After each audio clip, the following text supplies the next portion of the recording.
నీలా హరీష్. భూమి మీద జీవం పుట్టి 3 లక్షల సంవత్సరాలు అయింది. మనుషులు పుట్టి 2 లక్షల సంవత్సరాలు అయింది. మనుషుల జ్ఞానం పెరిగేందుకు 1,00,000 సంవత్సరాలు అయింది. Correct brother.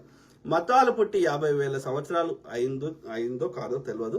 3-4 వేల సంవత్సరాలు. ఎందుకంటే ఇది మతం గురించి ఒక 3-4 వేలు, ఒక 5,000 అంటే మనకు అంతకుముందు అయితే మనుషులు ఎట్లా ఉండే అంటే ఒక తెగలుగా బతికిర్రు, ఒక ఆదివాసీలుగా బతికిర్రు. ఓకే, ఒక అడవులలో అక్కడక్కడ గుంపులుగా బతికిర్రు.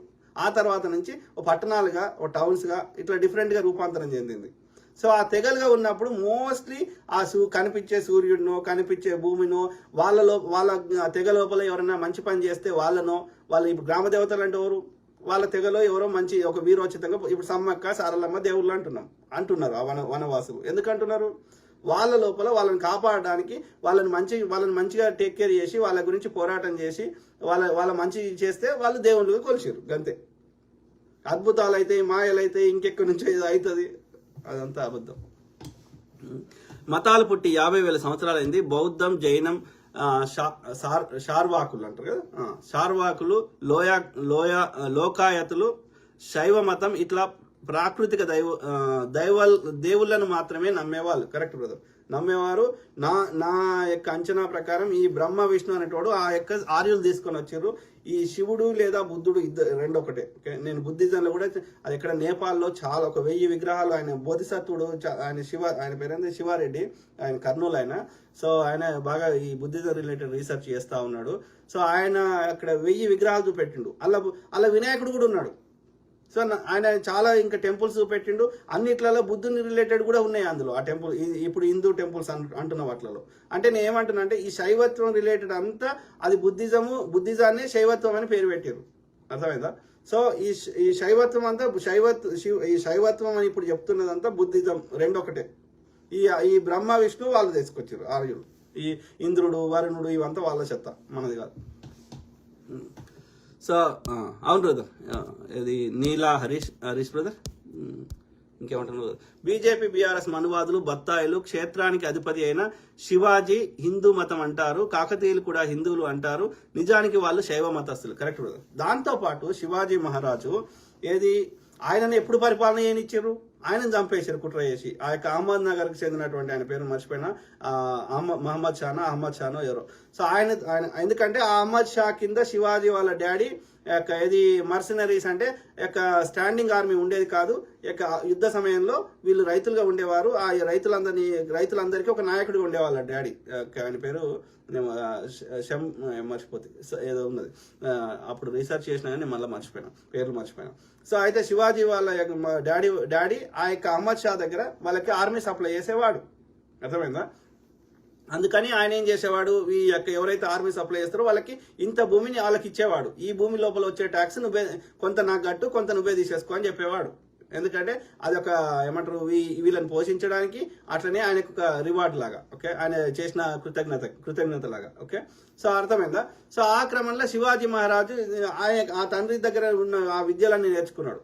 ఆయన ముస్లింలకు వ్యతిరేకంగా కొట్లాడలేదు శివాజీ గారు. ఆయన ఆర్మీలో మోర్ దాన్ 50% సైన్యాధ్యక్షులు ముస్లింస్ ఉండేవారు. అది మతం చుట్టూ ప్రతిదాని. అందుకే దరిద్రం వచ్చిన బాధ ఏంటంటే చరిత్ర లెక్క చెప్పాలి, దాని చారిత్రక ఆధారాలతో చెప్పాలి. అది ముస్లింలకు వ్యతిరేకంగా కొట్లాడలేదు శివాజీ గారు. ఫస్ట్ థింగ్ ఇది. ఆ అహ్మద్ షా తోటి వాడి పేరేందో బ్రాహ్మణుడు ఉన్నాడు. శివాజీ మహారాజుకి పట్టాభిషేకం చేయడానికి కూడా ఈ గంగాధర భట్టు అనేటోని ఎందుకంటే శూద్రుడు రాజ్యాధికారం చేయకూడదు అనేది వీడు పెట్టిన నియమం, వీడి మనుధర్మశాస్త్రం. కాబట్టి ఆయనకు రాజ్యాభిషేకం ఛత్రపతి టైటిల్ ఇవ్వలేదు. ఇవ్వకపోతే ఒకనికి వాని నిలువెత్తు బంగారం వానికి ఇస్తామంటే వాడి కాశీ నుంచి వారణాసి నుంచి తీసుకొచ్చిన గంగాధర భట్టు అనేటోడు వాడి ఎడమ కాలి తోటి బొట్టు పెట్టిండు. ఏమని దానికి ఏమో ఒక తిరకాసు పెట్టిండంటే వీళ్ళ పూర్వీకులు వాడు క్షత్రియుడు అని చెప్పిండాడు దాన్ని వీనికి డబ్బులు ఇచ్చినాక. సో అట్లా ఆయన ఛత్రపతి చేసినాక ఆయన ఎక్కువ రోజులు ఉండనియలే. ఆయనకి నలుగురు భార్యలు, ఒక భార్యతోటి కుమ్మక్క ఆయనకి విషయం ఇచ్చి చంపించారు. ఎందుకని? అధికారాన్ని వీళ్ళ చేతిలో పెట్టుకోవాలి. శూద్రుడి పరిపాలన కింద వీడికి పనిచేసేది లేదు. క్షత్రుడి కింద పనిచేస్తాడు మంత్రిగా. ఓకే, కానీ శూద్రుడి కింద పనిచేయడానికి వీనికి మనసు ఒప్పలేదు. ఆ విధంగా వాళ్ళ అన్నదమ్ముల వాళ్ళ కొడుకుల మధ్యలో కొట్లాడబెట్టి ఈ యొక్క రెండో భార్యకి ఈ భార్య కొడుకు ఆ భార్య కొడుకు కొట్లాడబెట్టి ఆ విధంగా వాళ్ళని యొక్క ఒకరినేమో రాయగడికి పరిమితం చేసిండు పెద్ద భార్యకు సంబంధించి, చిన్న భార్య తారాబాయి ఆమె శంభాజీ ఇప్పుడు సినిమా అదేగా. సో అది అతన్ని తీసుకుపోయి అక్కడిక్కడ సతారాలో పెట్టి వాళ్ళిద్దరు అన్నదమ్ముల మధ్య కొట్లాట పెట్టి ఔరంగజేబ్ తోటి వీళ్ళిద్దరిని ఈ శంభాజీని చంపించిండు. ఈడే బ్రాహ్మణుడు చంపించి వీడు పేష్వాడు ఉంటాడు, ఈ బాజీరావు ఇంకోడు సినిమాలు వచ్చినాయి కదా పానిపట్టు ఇదిలా. సో అవన్నీ వాడు ఈ పేష్వాలు చిత్ప్లవన్ ఆర్య బ్రాహ్మణులు ఆడు పూనాలు ఉంటారు. సో పరిపాలన అంతా పూనాలో చేసి ఇక వీళ్ళే పరిపాలిస్తున్నారు. ఇక వీళ్ళు ఏంటంటే ఇప్పుడు ప్రెసిడెంట్ లాగా ఏంది వాళ్ళకి నీకు ఛత్రపతి టైటిల్ పెట్టుకో, మేము ఇంత పైసలు ఇస్తాం తీసుకో, ఎందుకంటే మీ నాయనకి పేరుంది కాబట్టి ఇక నీకు ఆ కృతజ్ఞతగా నీకు ఇన్ని పైసలు ఇస్తాం, నువ్వు ఎంజాయ్ చేసుకో. పరిపాలన మొత్తం వీళ్ళే చేసిరు పేష్వాలు. ఆ విధంగా అధికారాన్ని గుంజుకున్నారు. అంటే వీళ్ళు ధైర్యంగా పోరాటం చేసి కొట్లాడే శక్తి వానికి లేదు ఈ పేష్వాలకి. శివాజీ తన యొక్క గెరిల్లా యుద్ధ నైపుణ్యాలతో సో నేను ఏం చెప్తున్నా ఇక్కడ, అది మతం చుట్టూ గొడవ కాలే, రాజ్యాధికారం కోసం గొడవ అయింది. ఓకే, సో అది దాన్ని మతం చుట్టూ తిప్పుతున్నారు, ఫస్ట్ తప్పు. ప్లస్ శివాజీని చంపించి వాళ్ళ పిల్లల్ని చంపించి ఆ యొక్క వాళ్ళని శూద్రుని దగ్గర అధికారం లేకుండా చేసేసి మొత్తం అధికారాన్ని వీళ్ళ దగ్గర పెట్టుకున్నారు. ఇప్పుడు అంబేద్కర్ గారికి ఆ యొక్క ఏది శివాజీ వారసుడే కదా, ఆయన సాహు మహారాజ్ అంటే ఆయన పెన్షన్ ఇచ్చి ఆయన చదివిపించింది ఏ బ్రాహ్మణ్ నియమాన్ని చూద్దాం.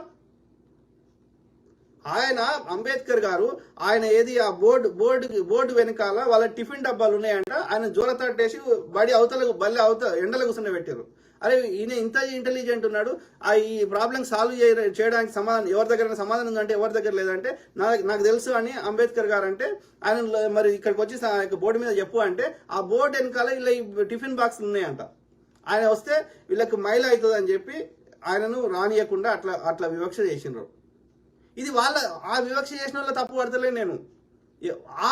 ఆ చెత్త మనకి వందల సంవత్సరాల నుంచి నింపింది ఎవరు? ఈ మనువాదులు కదా, ఈ బ్రాహ్మణులు కదా. సేమ్ థింగ్ విత్ పూలే దంపతులు. అందరికి చదువు చెప్తే వాళ్ళని ఎంత ఇబ్బంది పెట్టారు. వాడు చదువుకుంటే నీకు వచ్చిన నష్టం ఏంది అంటే శూద్రుడు చదువుకోవద్దు అంటే బ్రాహ్మణుడు పైన ఉండాలని మనం చదువుకోవద్దు. ఇది అంటే ఎంత గలీజ్ నా కొడుకులో అర్థం చేసుకోవడం ఇట్లా.